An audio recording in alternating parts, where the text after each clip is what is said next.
Hi guys, I'm back for another video and I'm here with a daily tea. I know it's been a minute and y'all, so much has happened this week and really, I'm just going to run through all of them.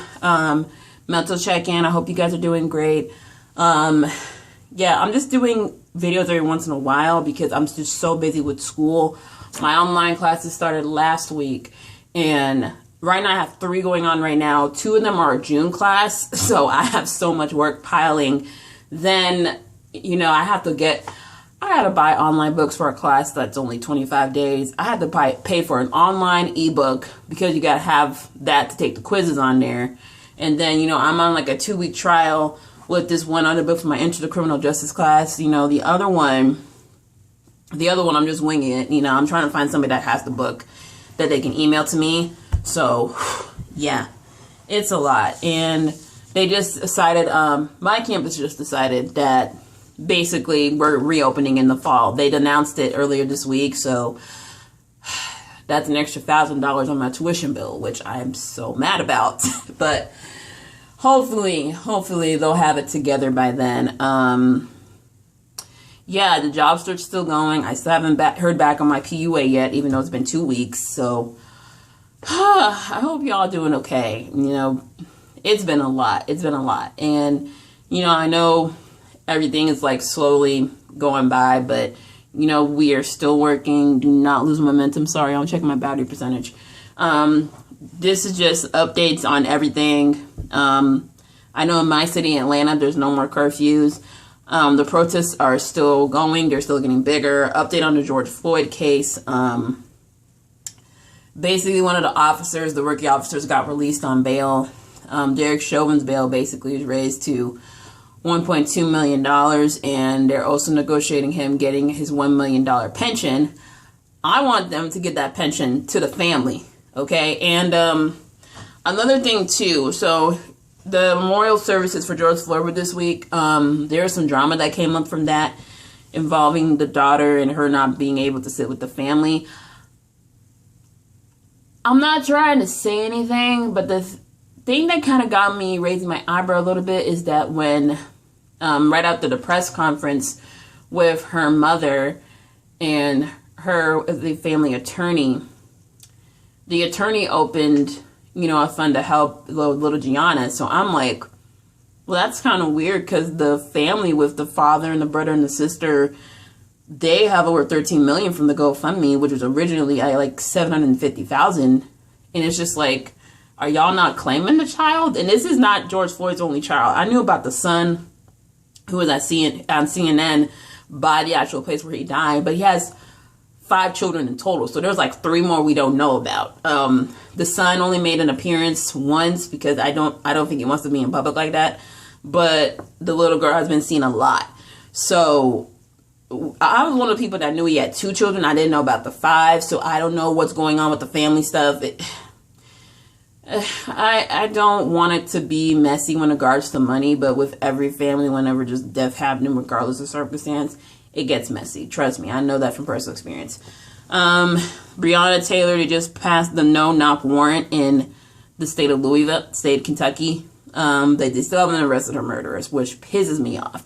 And they released the report from the night of her murder, and literally it's completely blank. They're making up stories for the mom. They wouldn't let her see the body. There was so much manipulation going on with that case. I don't understand why they have not arrested them. Like, where's the FBI? They said they were going to reopen it. Where's the progress here? It's just ridiculous. The Minneapolis Police Department is in talks of disbanding, which I'm totally fine with. A lot of people are having the conversation of defunding versus disbanding the police. Defunding is just basically cutting the funding into the police because the amount of money they get is ridiculous. And literally, the amount of gear for an officer in a riot is a little over $500 versus the actual protective equipment for a medical professional, which costs about $15. It's ridiculous. Sesame Street, had their racism episode with CNN. I believe they did a great job. YouTube had their Class of 2020 special. We had the Obamas. We had Liza Koshy. We had Meg Thee Stallion do her best hits. And we had Beyonce do this speech. When I tell you mama motivated me and I ain't graduating until next year, she motivated me to get back on my stuff, get on my action. You know, I'm basically writing out so much stuff because I'm a writer, but the thing is, I'm literally just like, I put something down and just hard to expand, and sometimes it gets left in my folders. So I'm definitely going to be writing again within like the next month. So let's get on to the BS. BET. Now, I got to remind people all the time and remind myself that Viacom owns BET. It's mostly white people. They want to have a town hall meeting with Trump and Biden on Juneteenth. That was the original plan that they wanted to have.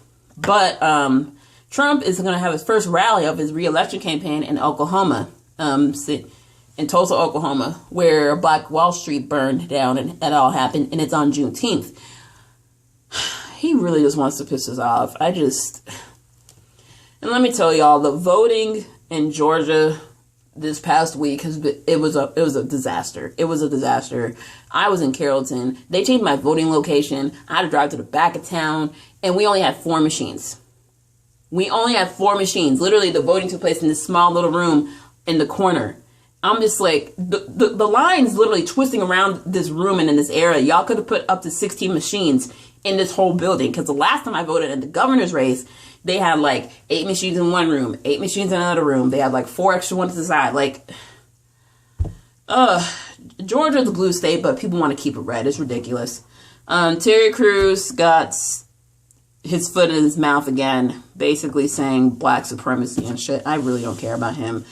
Just hilarious. Calls out people canceling D-list celebrities. Do I care? No.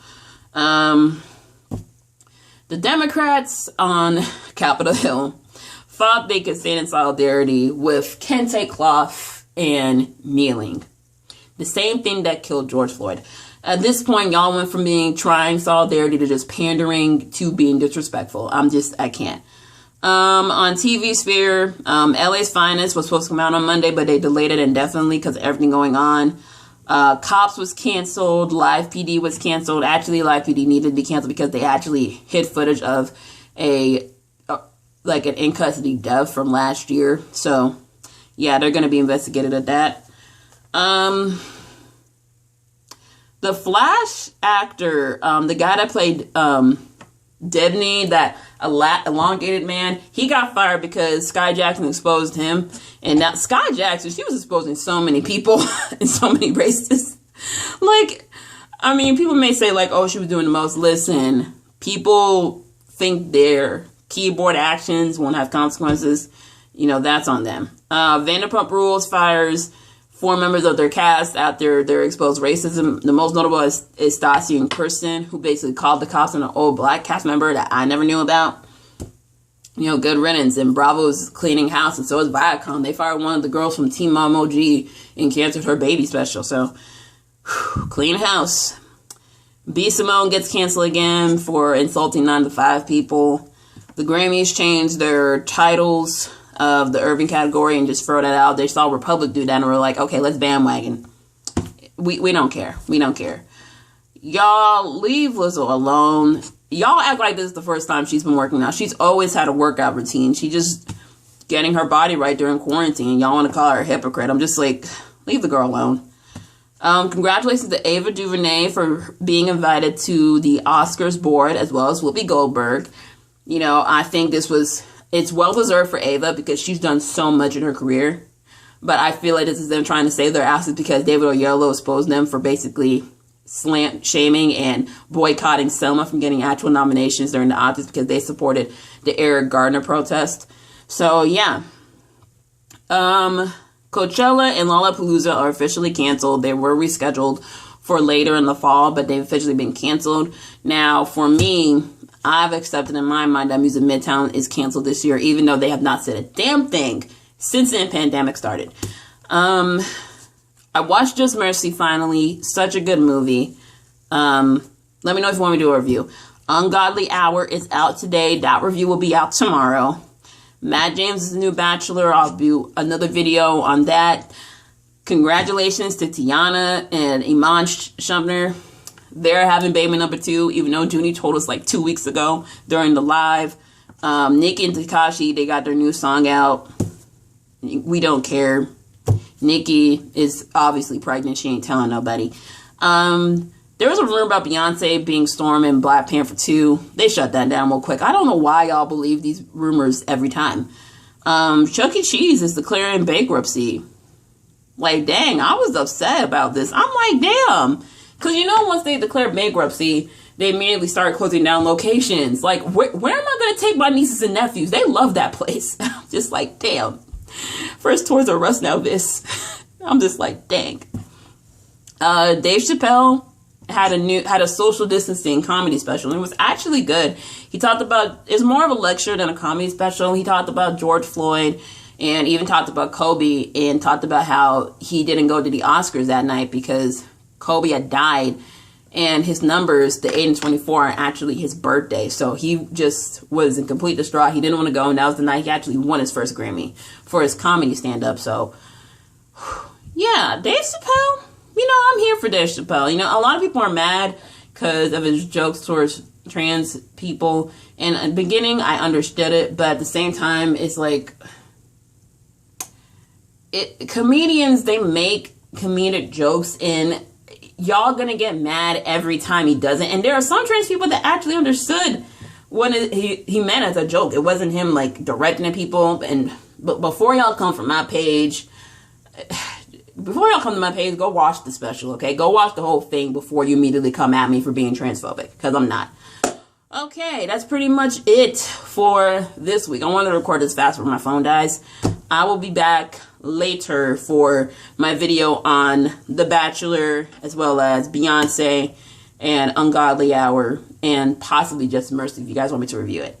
Anyway, it's your girl. Peace out. More love. Stay safe. Bye.